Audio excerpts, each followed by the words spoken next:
هواوريا مهردو كسو كعي محل بانو غرانين degmada Argaabo ayaa loo dhigay nabad reer gaar looma dhigin qodina Leey Axmed anafka ku dhuftay Argaabo way sugaysaa ana waa sugay Soomaaliland way sugaysaa بسم الله الرحمن الرحيم السلام عليكم ورحمة الله تعالى وبركاته كلنتي وعنا وناكسن dhamaan umada Soomaaliyeed goob kasta iyo goor kasta joogtaan in dhaweyd hawada inuu ku kala maqnayn safar gaaban iyo hawl aduun baan ku mashquulay laakiin waxaan soo noqday adduunkii isku qurmay eegay oo la isbilaqaystay waxaan rabaa inaan isdul taago ninkii ciraaha oo afduub ku sameeyay magaalada Ceerigaabo odayaalna qol ku soo xidhay eegay iyo ninkii Saciid Hulumba ahaa oo intuu maqlay horgal baa la noqdaa horgal eegay horgalnimadu professional bay u baahan tahay wax waliba adduunka barasho u baahan yahay dunida aan maanta joognaa wax kasta oo gacan iyo maskax iyo aragti iyo hadal aba waa inaad warqad u sidataa oo waxa way ugu yaraan koorso 6 bilood oo inaad soo qaadataa marka ay u yartahay ninkii Saciid Hulumba ahaa horgalnimadiisii 360 digrii intuu saacada wareejiyay oo indhabeelay eegay buu alaalaqaad noqday alaalaqaad isaga waa u soo noqonaya si gaar ah isu dul taagaya ninkii ciraaha baa maanta Ceerigaabo istaagay afar oday oo waxa weeye aan siri biyafal bay cabeen biyafal eegay biyafal bay cabeen ba hor fadhiya dhulbahantow Leey Axmedow kaalaya Ceerigaabo nabadda reer gaar looma dhigin buu reer gaar ah nabadda looma dhigin bahdilaad iyo ceeb iyo fadeexad ka weyn eegay anigu horta garan maayo waxa Ceerigaabo ka dhacay musiiba ka dhacday ilhaama ka dhacday siyaasad lama oran karo nabad lama oran karo walaalnimo lama oran karo ilhaamay ahayd ilhaama waxa maanta Ceerigaabo ka socda yada si gaar ah baan isu dul taagaya waxaan rabaa ciro oo af labadii yeeray Leey Axmedow Ceerigaabo kaalaya nabadda u kaalaya soo noqda aynu heshiino Somaliland noqda Somaliland bay sugaysa Muuse Juudan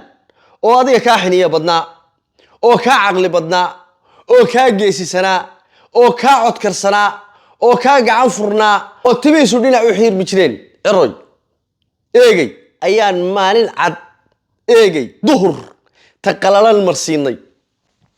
oo luuqad kasta iyo nooc kasta u hadlay oo si kasta u baroortay oo si kasta u qeyliyay baanu diidnay wax ku Soomaaliya la kala jari maayo Soomaaliya ninkan doonayn dibadda ha u guuro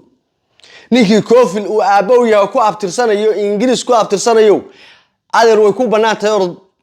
Manchester waxa tagtaa London iyo Birmingham halkaas Ingiriis leeyahay macdallahi waa adiga wixii kam shufnaa maraakiib macdal lahuuri waaba adiga on aqli garasho damiir dadnimo codkarnimo geesinimo deeqsinimo midna aan golkayeen midna aan lahayn waxa la yaabanay sababtu dhulbahanto ugu barooranayo sababtu ugaariyahan ugu yeeranayo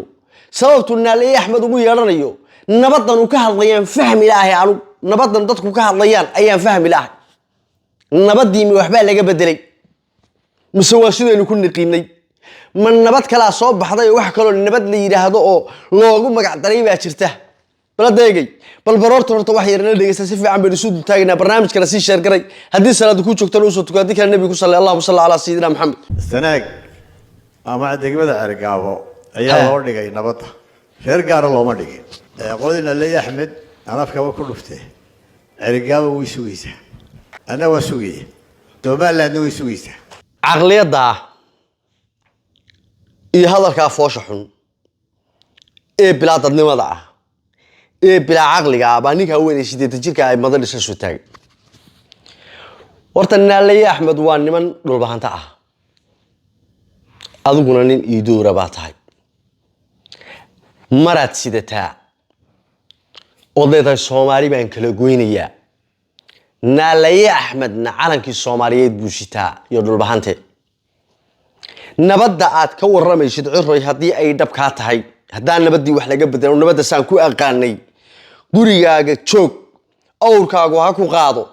atirtaada meesha doontid ka taago oo aad degan tahay anigana gurigeyga iyo degaankayga iyo dhulkayga wixii aan anigu la doono oo ilaahay i garansiiyo ayaan aniguna ka taaganaya oo ku maamulaya nabaddu horta wataa laakiin nabad la leeyahay gurigaagii baan kugu maamulaya oon kugu tumanaya oon catir ka taagaya oo argagixisada SNM kugu maamulaysa oo dadkaaga laynaysa warniyo waxaas horaan uga dagaalanay horaynu u kala calaf qaadnay horaad kabaha waxa weeye gacmaha ugu qaadatay markan waxaan filayaa inaad afka ku qaadan doontid ceer gaabo nabadda lagu wada joogaya waa nabadda gaalkacyo taalla waa nabadda galmudug iyo Puntland ka dhaxaysa waa nabadda Baraxley iyo Bardacad ka dhaxaysa dadku waa ehel wada dhashay waa wiil iyo abtigii waa isu reer ayeeyo waa isu reer abti dadku waa ul iyo diir nabadda ciidinama diidana argagixisada SNM waxa ka dhaadhici la nabadda noocay u yaqaanaan iyo dadka Soomaaliyeed nabadda noocay u yaqaaneen baa kala duwan balwadaad cuntaan baa balwad kala ah baladeegay wax kala liqdaan waxaan qaad lama oran karo gaaska diyaaradaha lama oran karo khamri lama oran karo waa waali niman waashay oo mariye xidhan baatiin miyirkuna wuxuu idinku soo dagaa marka dhag iyo dhaban leedku dhufto ceer gaabo waxaan ku wada joogi karnaa eegay inaad adiguna daantaada waxa weeye catirtaada ka taagatid aniguna daantayda calanka Soomaaliyeed aan ka taago nabadi maalintaas ay imanaysaa laakiin dullinimada iyo caada qaatanimada iyo doqonninimada Saciid Huluun beftada ka riixayo ee afarta oday waxa weeye ceerigaaba maanta ay qolka ku afduban yihiin ee shalayna la damcay in lagu laayo isbuucii hadda la soo dhaafay nin baa lagu dilay magaalada ceerigaabo ninkaas wuxuu doonayay odayaasha warsangeli inuu madaxa ka guro in adeerkiisa baa dagaal ka dhacay niman bohogas laba ah iyo niman habar yoonisa dagaal ay wada galeen ayaa waxa ku dhintay adeerkiisa korneyla wuxuu yiri nimanka ceerigaaba jooga baan laynayaa ciidan buu soo kaxaystay oo hub buu soo qaatay dagaal buu galay ciidan kala ka hortagay oo nimankan ilaalinay nimanku waa niman la ilaalinayo afduubane nimankii baa ninkii dilay waxaan la yaabanahay nimanka maanta waxa weeye cirro hor fadhiya cirra sidaa ka hor leeyahay oo xitaa uu quuri waayay nabadda sanaag iyo ceer gaabo reer gaar looma dhigin oo xitaa ixtiraami waayay afartii horgal ee hor fadhiyay oo niman maqan oo tagay oo go'aankoodii qaatay oo yiri war anagu adeer waxaasi nama qabato dhulbahanta waa diiday dhulbahanta gunnimo waa diiday ma qaadanayna buu yiri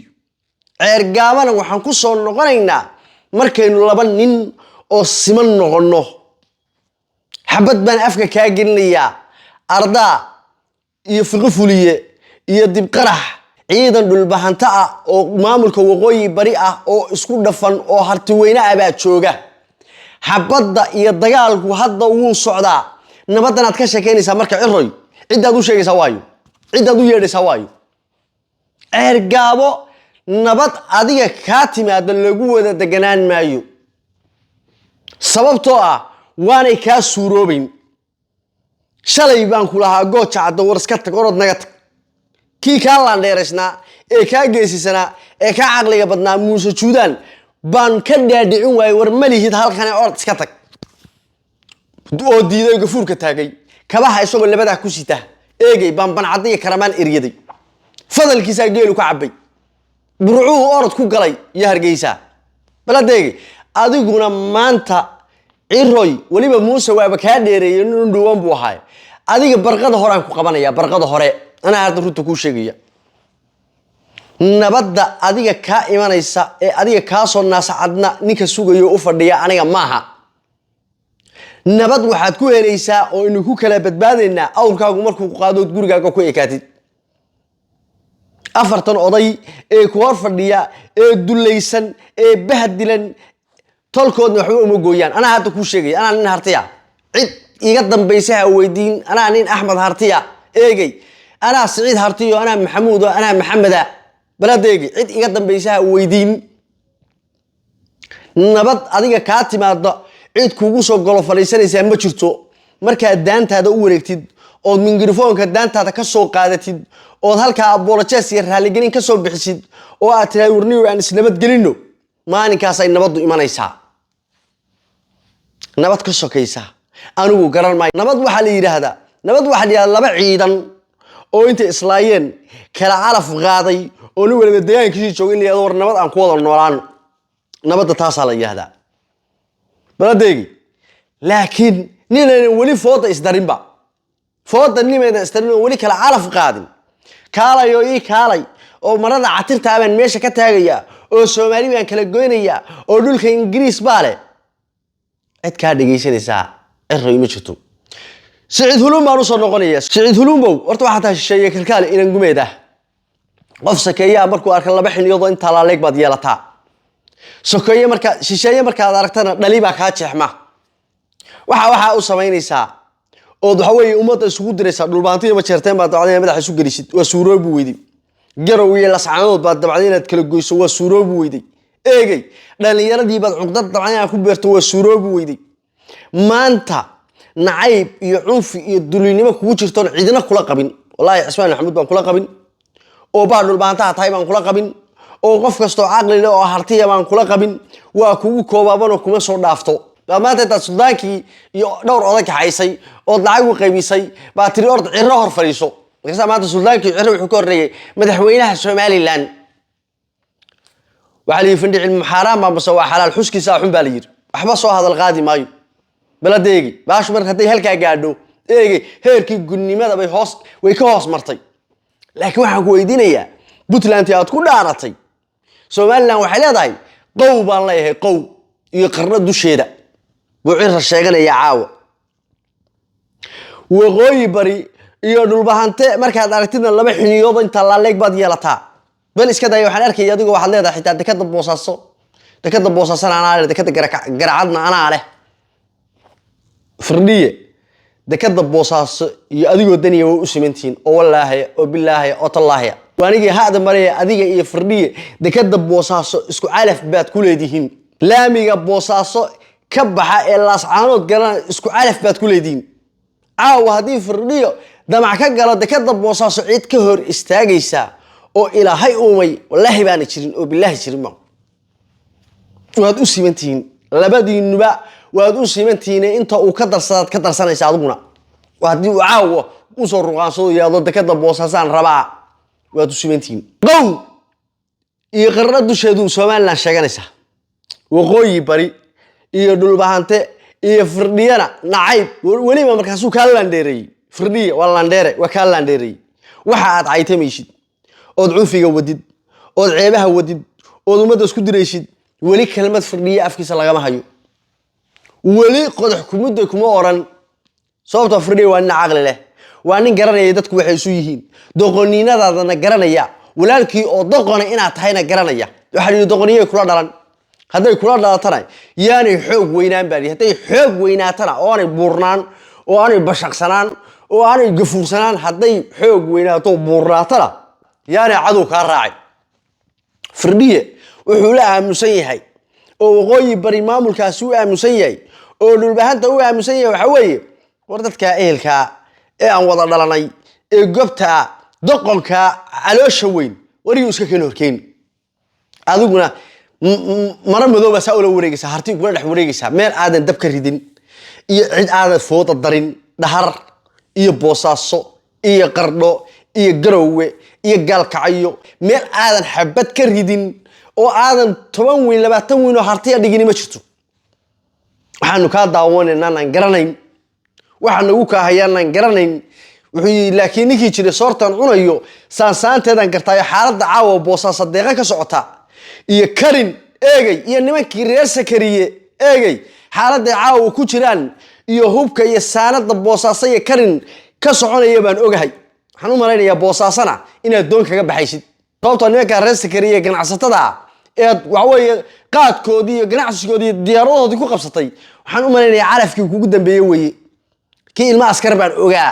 eegay nimankii reer ugaasad waxa weeye dhulkoodii damacday inaad qaadatid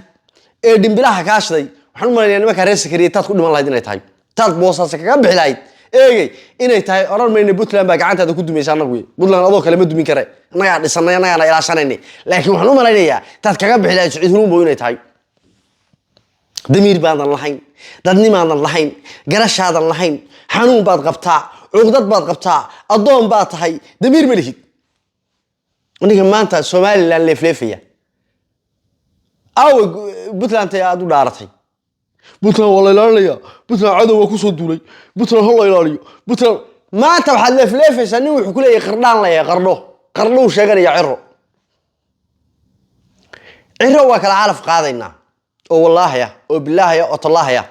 والله عرقابه وكل عارف قاضينا وانا حيري قربي نقطة عاشق إن دبي قرقرتها قربي نقطة يسابق كوري يدور إن حافظه دقاطه نما كهارتي هالك دقنا إن حافظه دقاطه والله قربه كينيسا وين إيمان يسا عاون أنا هذا كله دي بقرح يا أرضا يا فغفل يا عيد كوا دومي هاي دجان كيجي دول كيجي نبريه كوجليمينه أنا جفور كتاجية أو سن كتاجية أو لانديرين يا إيجي أو شاروها ميقية منجلية دني يهرت تا أجو مقدشة إيو إناد مدحوينه كنقطيد إيو إناد كلاس كيشدنا على 10 تبقى صباحيا والله بالله تالله وعلى 10 صوت تبقى صباحيا دارون كلا دمته هوينا كلا دمته درنا ده أول بوناك ومهن إساقنا واني من إسكا عادف يلا بلا كعلة مرة الله عليه مركي تندر تجاب في الأور الصومالي كور الصومالي وحلو قراعي نعيب كهرت لو قراعي ما إنك هذه أنا وكسوقي أنا معقول إيه عرو أنا كلا عارف قادم إيه ده برورت إيه ده وحير مهواورة يا مهل بانو قراي مهرتو كسوقعي على إيه ده شو نعلى يا أحمد السماء اللي بعدي شو جيسا وقاري حنو نعلى يا أحمد وقاري حنو والرباط أنا وعرتي وأنا وغوي بري هدان نالي أحمد هداي هيسكو إيمانيان إرّي نالي أحمد شمال لا بيسويسا كوين لك ما دبتين أدي أنا كوني شبغل كامد اللين تضرب قلنا حبس كوبان نقرن تاها يريسو برورتا يريسو وده هذا البهات كاسكا عليه أنت إنه عرقاب السوق إيمان إنه نما كان رتول كياد أفضل بكويسة يسعدون بجانت كوجري أنا كافر شرية والله يا خير بركة هذه الشيء يا برنامج كاسين شرقري والسلام عليكم ورحمة الله تعالى وبركاته.